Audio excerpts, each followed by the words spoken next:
तो मैं निखिल अग्रहरी आज आपसे डिस्कस करने जा रहा हूँ फर्स्ट फ्लाइट के 4th chapter from the diary of एने फ्रैंक, जिसके लेखक हैं एने फ्रैंक, यानी कि जिसकी लेखिका एने फ्रैंक ही है।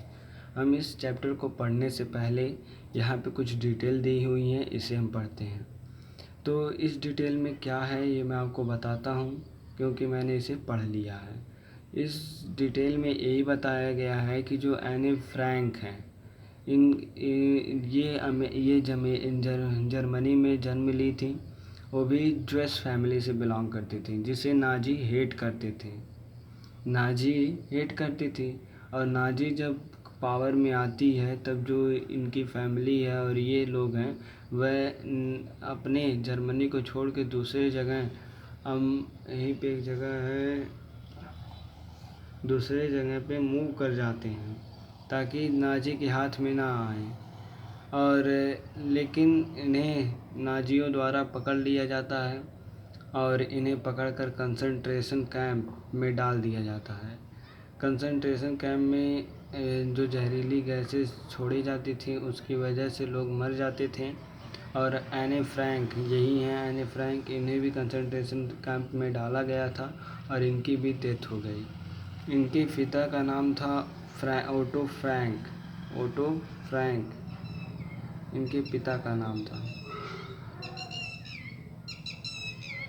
ओटो फ्रैंक इनके पिता का नाम था। इनके पिता जो थे वह सोच रहे थे कि कैसे अपनी बेटी के बारे में सबको बताया जाए। इनकी बेटी ने एक डायरी में बहुत कुछ लिखती थी। ये डायरी उनके बर्थडे पे इनके पेरेंट के द्वारा मिला था। इनका बर्थडे 12 जून 1944 में था और इन्होंने लास्ट फाइनल एंट्री उस डायरी में लिखी थी 1 अगस्त 1944 को, और इन्हें ये डायरी मिली थी 12 जून 1942 को, यानी कि 2 साल तक इन्होंने डायरी लिखी थी। तो इसी के बारे में हम आगे पढ़ने जा रहे हैं, तो आप लोग देखिएगा। Writing in a diary is a really strange experience for someone like me, not only because I have never written anything before, but also because it seemed to me that later on neither I nor anyone else will be interested in musings and of a 13-year-old schoolgirl. On well, it does not matter. I feel like writing, and I have even greater need to get all kind of thing off my chest. ये कहती हैं कि writing लिखना या फिर diary में कुछ लिखना, ये सबके लिए सभी लोग करना चाहते हैं, लेकिन सभी कर नहीं पाते हैं, बोरिंग लगता है। लेकिन इनके पास जो इनका उम्र 13 साल का था, जबकि 13 साल की उम्र में जो लड़कियां होती हैं या फिर जितने भी स्टूडेंट होते हैं वह अपने अलग अलग फैशन में खुद रहते हैं, जैसे म्यूज़िक सीखना और भी बहुत सारी, क्रिकेट में जाना। तो इन्हें ऐसा लगा कि चलो राइटिंग ही किया जाए, और ये राइटिंग लिखती थी। ये राइटिंग इसलिए लिखती थी क्योंकि यहाँ पे ये बता रही हैं कि paper has no more patience than people. I thought of saying on one of those days when I was feeling a little depressed and I was sitting at home with my chin in my hand, bored, and listeners were wondering whether to say in or got out. I finally stayed where I was bordering. Yes, paper does have more patience. Since I am not planning to let anyone else read this stuff back notebook grandly referred to as a diary. ये कहती हैं कि जितना patience, जितना सहने की क्षमता एक पेज की होती है उतना एक इंसान नहीं सह पाता है। पेज पे हम कुछ भी लिख सकते हैं और उसे फाड़ के चाहे जैसे भी उसे फेंक भी सकते हैं। हम अपने पूरे अंदर की भावनाओं को प्रकट कर सकते हैं एक कागज़ पे लिख कर, और फिर चाहें तो उसे फेंक भी सकते हैं बिना किसी दिक्कत के। वह पेज हमसे नहीं कहेगा कि तुम मेरे ऊपर ये मत लिखो, लेकिन आदमी को कुछ कहोगे तो वह गुस्सा हो जाएगा। Now I back to the point that promoted me to keep a diary in the first place. I do not have friend. ये कहती हैं कि मेरे पास सिर्फ मेरी डायरी ही था, मेरे पास कोई दूसरा दोस्त नहीं थे, इसलिए मैंने अपनी डायरी को ही दोस्त बनाया था। Let me put it more clearly. अब मैं आपको पूरी अच्छे तरीके से बताती हूँ उनका कहना था, उनके डायरी में लिखा था। Since no one will believe that a 13-year-old girl is completely alone in the world. ये कहती हैं कि कोई भी विश्वास नहीं करेगा कि 13 साल की लड़की इस वर्ल्ड में, इस दुनिया में बिल्कुल अकेली थी। I not. I have loving parent. इनके पास पेरेंट्स थे। 16-year-old की इनकी एक बहन थी। And there are about 30 people and call friend. और इनके पास लगभग 30 ऐसे लोग थे जिसे ये अपने दोस्त बता सकती थी। I have a family. इनके पास फैमिली थी, उसमें इनकी आंटी थी, सब लोग थे, एक अच्छा घर था। No on the surface I seem to have everything except my true friend. ये कहती हैं कि मेरे पास भले ही 30 दोस्त हों, लेकिन उनमें से सिर्फ एक ही मेरा दोस्त है। All I think about when I am friend is having good time. और ये कहती हैं कि दोस्तों के साथ समय बिताना एक अच्छा समय होता है। I can not bring myself to talk about anything. और ये कहती हैं कि मैं अपने सारी चीज़ों को, अपने जितने भी मुझे जो भी कहना हो, सारी चीज़ों को मैं अपने उन 30 फ्रेंड से नहीं कह पाती हूँ, या फिर मैं उन्हें इतना नहीं समझती हूँ कि उन्हें ये सारी बातें बताए जाएं, क्योंकि वह उतने काबिल नहीं हैं। This is I have started diary. इसलिए इन्होंने डायरी में लिखना शुरू किया कि ताकि अपने दुख को, सुख को उस डायरी में बता सकें, ना कि अपने फ्रेंडों से, क्योंकि उनकी फ्रेंड रही होंगी कि बातों को इधर से उधर भगाने वाली, एक बात को इधर से एक बात को उधर से जोड़ने वाली। To enhance the image of this long awaited friend in my imagination. I do not want to jot down the fact in this diary the way most people would do, but I want the diary to be my friend and I am going to call his friend Kitty. और ये कहती हैं कि मैं सिर्फ अपना सबसे अच्छा दोस्त इस डायरी को ही मानती थी, और मैं इसे प्यार से किटी कह कर बुलाती थी। Since no one would understood a word of my story to Kitty, if were to plunge writing, I did better provide a brief sketch of my life, much as I dislike doing so. ये कहती हैं कि मेरे इस diary में मेरे जीवन के बारे में बहुत सारी चीज़ों को पता चल सकता है, और इसमें मेरी अच्छाई बुराई का भी लेखन है। ये अपना ज़्यादा बायोडाटा नहीं देना चाहती हैं, ये शुरू करना चाहती हैं अपने डायरी वाला। My father the most adorable father. ये कुछ कहना नहीं चाहती थी, लेकिन देखिए यहाँ पे लिखी हैं कि जो मेरे पिताजी हैं वो दुनिया के सबसे प्यारे पिताजी हैं। Did not marry to my mother until he was 36 and she was 25। ये कहती हैं कि मेरे जो फिदा हैं, मेरी जो मम्मी है, वह नहीं शादी की, जब तक 36 सालों को वो शादी नहीं की। My sister Margot. इनकी एक बहन थी जिसका नाम था मार्गट। वह फ्रैंकफर्ट एक जगह है जर्मनी में, वहाँ पे 1926 में जन्म ली थी।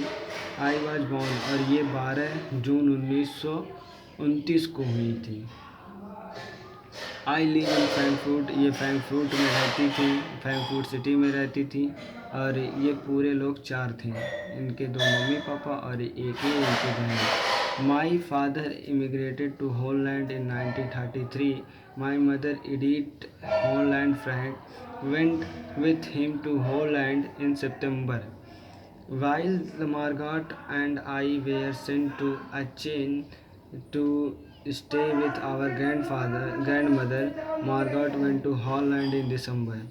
इनके मदर और फादर चले जाते हैं हॉलैंड रूम की तलाश में, और इनके मार्गॉट और ये एनी ग्रेरी यानी फ्रैंक, ये दोनों लोग अपने दादी के पास रुकती हैं। और दिसंबर में मार्गॉट को भी उनके मम्मी पापा ले जाते हैं अपने साथ। And I followed in February when I was plunged down on the table as a birthday present for Margot. और उसके बाद ये फरवरी में जाती हैं जब मार्गॉट का जन्मदिन होता है और वहाँ पे हॉलैंड में। I started right away at the Montessori nursery school. और इनका एडमिशन भी वहाँ पे हो गया था मोंटेसरी नर्सरी स्कूल में।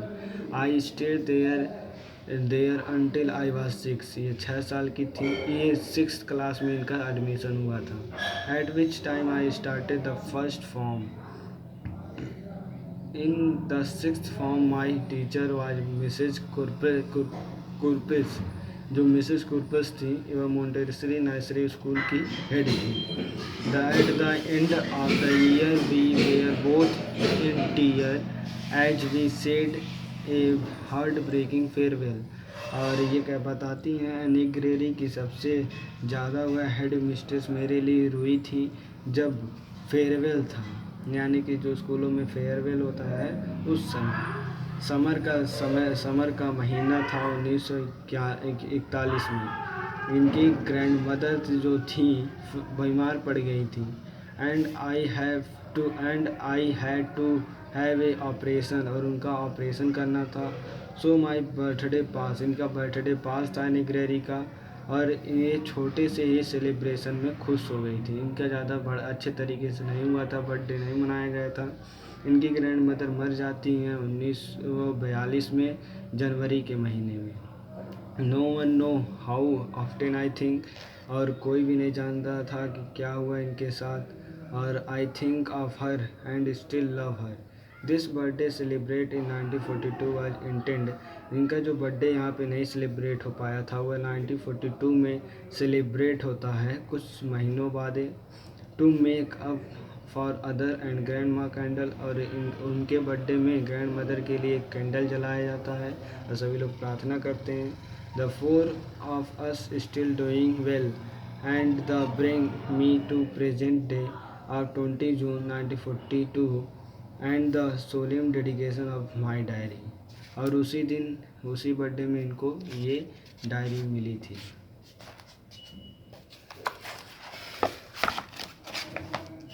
अब देखिए डियर किटी, सैटरडे 20 जून 1942, यानी कि जिस दिन इनको डायरी मिली थी उस 20 जून को इन्होंने सैटरडे के दिन डायरी में अपने कुछ लिखा था। उस डायरी में चलो देखते हैं क्या लिखा था। Our entire class is quacking in the boots.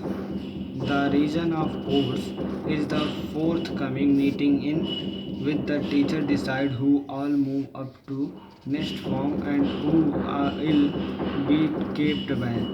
इनकी क्लास में सभी लोग बूट पहन के आए थे, यानी कि सूट बूट पहन के आए थे, और सभी लोगों को अगली क्लास में जाना था, इसलिए मीटिंग चल रही थी। पेरेंट टीचर मीटिंग रहा होगा। हाफ द क्लास, आधी क्लास बेट लगा रही थी, जैसे जो जीएन हुआ वह हंस रहा था, मजाक कर रहा था। पीछे बेंच के दो लड़के भी मजाक कर रहे थे। सीएन जैकस थे who have stayed their entire holiday saving on their bet. उन्होंने अपने छुट्टियों के जो सेविंग थे, उनके जो पैसे उन्होंने छुट्टियों में बचाए थे वह सारे पैसे उन्होंने शर्त लगाने पे खर्च कर रहे थे पीछे के बेंच के लोग बच्चे। For morning to night it is your are going to pass, you are going to pass, I am not, yes you are, I am no I am not, even GS pleading glance and my angry outburst cannot calm them down। ये लोग any ग्रेरी काफ़ी हंस रहे थे तो ये गुस्सा अपने कंट्रोल नहीं कर पाई। If you ask me there are many dummies, और वह कहती हैं कि तुम लोग मुझसे पूछ रहे हो, और फिर कहती हैं कि यहाँ पे बहुत सारे डूमीज हैं। डूमीज हैं यानी कि बेहुदा लोग हैं। That out a quarter of class, अभी क्लास आधी बीती है। Should be kept back but teacher are most unpredictable creature on the earth. ये कहती हैं कि अभी टीचर पढ़ा रहा है और टीचर ऐसा क्रिएचर है इस धरती पे जो सही नहीं है। आई am not so worried about my girl friend and my self. ये अपनी गर्लफ्रेंड, ये कहती हैं अपनी दोस्त को, ये अपने दोस्त के बारे में ज़्यादा नहीं चिंता रहती हैं।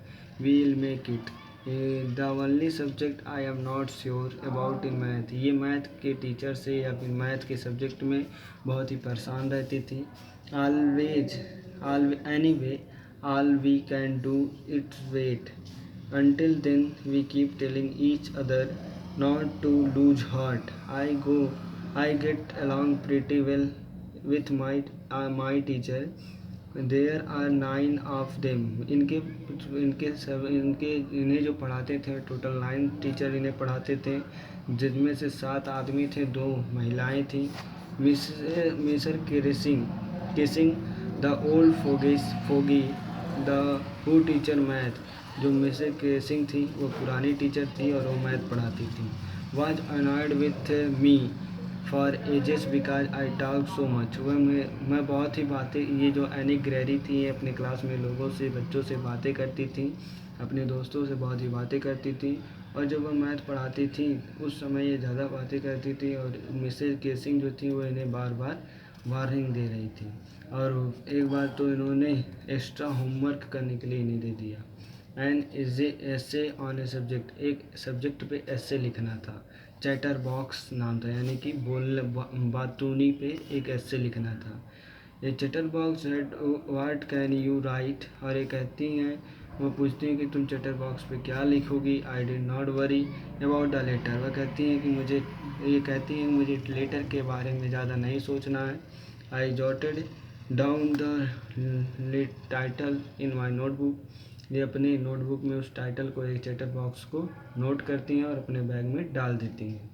जब सुबह होती है डैट इवनिंग, जब शाम होती है, जब छुट्टी होती है क्लास की, घर जाने का जो समय होता है, तब the note about the essay काट माई आइज। और ये जब घर पहुंचती हैं तब इन्हें पता चलता है हाँ मुझे एसे मिला था। और ये I being think about the subject chewing और द टिप, और ये फाउंटेन पेन को अपने दांतों से चबाकर सोच रही थी कि क्या लिखना चाहिए। Anyone could ramble on trick, anyone can ramble on and leave big space between the word, but the trick was to come up with the convincing agreement to prove the necessary of talking. और फिर इन्होंने सोचा कि क्या लिखा जाए। इन्होंने एक ट्रिक अपनाया कि काट पीट के पेजों को भर दिया जाए, यानी कि 2 वर्ड लिखें, उसको काट के भर दें पेज को, इस तरीके से। I thought I suddenly had an idea, और अचानक से इनके अंदर एक आइडिया आती है। और ये I wrote the 3 pages Mrs Keesing, और इन्होंने लगभग 3 पेज लिखे थे ये चैटर बॉक्स पे सब्जेक्ट पे। मिस्टर केसिंग जब इनके असाइनमेंट देखती हैं तो वो बहुत ही खुश हो जाए, बहुत ही अचंभव में हो जाती हैं कि ये लड़की कैसे इतना पेज लिख सकती है अपने बातों के लिए, अपने बातूनी में ये इतना माहिर हो गई है। But that I could never be able to cure myself of my habit since my mother talk so much. ये कहती हैं, वह पूछती हैं मिस्टर केसिंग कि तुम अभी भी बात करने के फेवर में ही हो। ये कहती हैं कि बात करना हमारी ख़ानदानी आदत है, मेरी माँ भी बहुत ही बात करती है, लेकिन मैं अपनी माँ के मुकाबले में थोड़ा बात करती हूँ, इसलिए आप मुझे बात करने से नहीं रोक सकती। मिस्टर केसिंग हंसती हैं और उससे कहती हैं but when I proceed to talk my through the next class, वो कहती हैं कि तुम मेरे क्लास में मत बात किया करो। ही असाइन मी सेकेंड, फिर वह नहीं मानती है, एनी फ्रैंक नहीं मानती हैं। और जब दूसरी बार वह इनकी मैथ की टीचर क्रेसिंग देखती हैं तो वह फिर से होमवर्क दे देती हैं ऐसे लिखने के लिए। It was suppose to an incorrigible chatterbox, और इस बार जो सब्जेक्ट था वह था इनकॉरिजिबल चैटरबॉक्स, यानी कि something that can not be corrected, यानी कि कुछ ऐसा लिखना था कि जो चैटर बॉक्स के खिलाफ ना जाए, यानी कि चैटर बॉक्स के बारे में गलत ही लिखना था, उसे करेक्ट नहीं लिखना था। I handed in it my Mr Keesing and not nothing to complain about to whole lesson. जब 2 लेसन मिसेज केसिंग अपनी क्लास में पढ़ा चुकी थी तब तक कोई कंप्लेन नहीं की। इस चैटर बॉक्स पे जो एसे लिखी थी एनी फ्रैंक, उस एसे को पढ़कर अगले 2 क्लासों तक, 2 चैप्टर जब तक ख़त्म नहीं हो गए तब तक मिसेज केसिंग कुछ भी उससे नहीं बोली। लेकिन जब 3rd लेसन शुरू होने वाला था तब एनी फ्रैंक को पनिशमेंट दिया गया बात करने के लिए। Right and essay tile quack quack quack said mistress chatterbox, और उसके बाद इनकी जो हेड मिस्ट्रेस होती हैं वो इन्हें कहती हैं कि तुम बहुत ही बातूनी हो, तुम बहुत ही बातूनी हो, और फिर उसका नाम मिस्ट्रेस चैटरबॉक्स रख देती हैं। क्लास में सभी लोग हंसने लगते हैं। और that I have nearly exhausted my ingenuity on the topic of chatterbox, और फिर चैटरबॉक्स का टॉपिक सुनकर इसे भी थोड़ा हंसी आ रहा था एनी फ्रैंक को। It was time to come with some else some time original my friend Sanne, और इसके बगल में एक इसकी दोस्त थी, इसके पीछे बैठती थी, जो इसका नाम था सैनी। ये एक अच्छी कवित्री थी, यानी कि कविता इसे अच्छी आती थी। और इसने इससे कहा, यानी कि सैनी ने एनी फ्रैंक से कहा कि ऑफ़र करती है कि क्या मैं तुम्हारा एस्से लिख दूँ, to end in a verse and I jump for joy. और ये सोचती है एनी फ्रैंक कि चलो ये पोएट्री है, थोड़ी सी कविता आती है तो ये अच्छे से लिख देगी, और अब की मिसेज केसिंग को दिखाने के लिए कुछ नया मिल जाएगा ऑन विथ। और ये कहती हैं कि जो एनी फ्रैंक है वह कहती है कि मिसेज केसिंग मेरी मजाक बनाना चाहती हैं, मैं उनका ही मजाक बना दूंगी। I finish my poem and it was beautiful, और ये लिख चुकी हैं और वह काफ़ी अच्छा लिखती थी, इसलिए अच्छा पोएम लिखा था। It was about a mother duck, वह एक मदर डक के बारे में था जिसका जो फादर था जिसका फादर था एक स्वान विथ 3, उसके 3 बच्चे थे, और who were beaten to death my father because they quacked too much, और उसके और उन तीनों बच्चों का मृत्यु हो गई थी उसके पिता की वजह से, क्योंकि जो तीनों बच्चे थे वो खूब बात करते थे, और उसके फादर उसे रोक लगाते थे, उसे मारते थे, इसलिए वो मर गए। Luckily mister casing took the joke the right way he had, और इस जोक को पढ़ के मिसेज केसिंग थोड़ा सा हंसती हैं अपने मन में ही। और यहाँ से poem to the class adding his own comment, इस पोएम पे जो क्लास था वह अपने कमेंट भी दे रहा था, and to several other classes as well, और ये पोएम दूसरे क्लासों में भी चर्चित होने लगा, यानी कि लोग इनके इस पोएम से बहुत ही प्रसिद्ध हो गए ये। Since then I have been allowed to talk and haven't been assign my extra homework, और उसके बाद दोबारा मिसेज केसिंग ने कभी भी एनी फ्रैंक को एक्स्ट्रा होमवर्क करने के लिए नहीं दिया, और अब मिसेज केसिंग एक अलग अंदाज में आती थी, लोगों को पढ़ाती थी और इससे अच्छे भाषा में बोलती थी, और इसे होमवर्क नहीं देती थी, और रोज़ एक जोक सुना करती थी। यही था इस चैप्टर का पूरा कहानी। और इसमें जो एनी ग्रेरी थी वह अपनी बात करने की आदत को नहीं छोड़ पा रही थी, इस वजह से वह नए तकनीक अपनाती थी, और और उसका जो पोयम उसके दोस्त के द्वारा सैनी के द्वारा जो पोयम लिखा गया था वह पोयम बहुत ही जोक टाइप का था और वह पोयम पूरे स्कूल के हर एक क्लास तक चर्चित हुआ। यही था इस कहानी का सारांश और ये कहानी अब ख़त्म होता है दोस्तों। अगर जो आपको ये वीडियो सही लगा हो तो आप इसे लाइक और कमेंट और सब्सक्राइब कीजिएगा और बेल आइकन को दबाइएगा ताकि हमारे लेटेस्ट वीडियो आप तक पहुंचते रहें और आप हमारे चैनल को सपोर्ट कीजिएगा। हमारे चैनल के सभी वीडियोज़ को आप देखते रहिएगा। जय हिंद, जय भारत।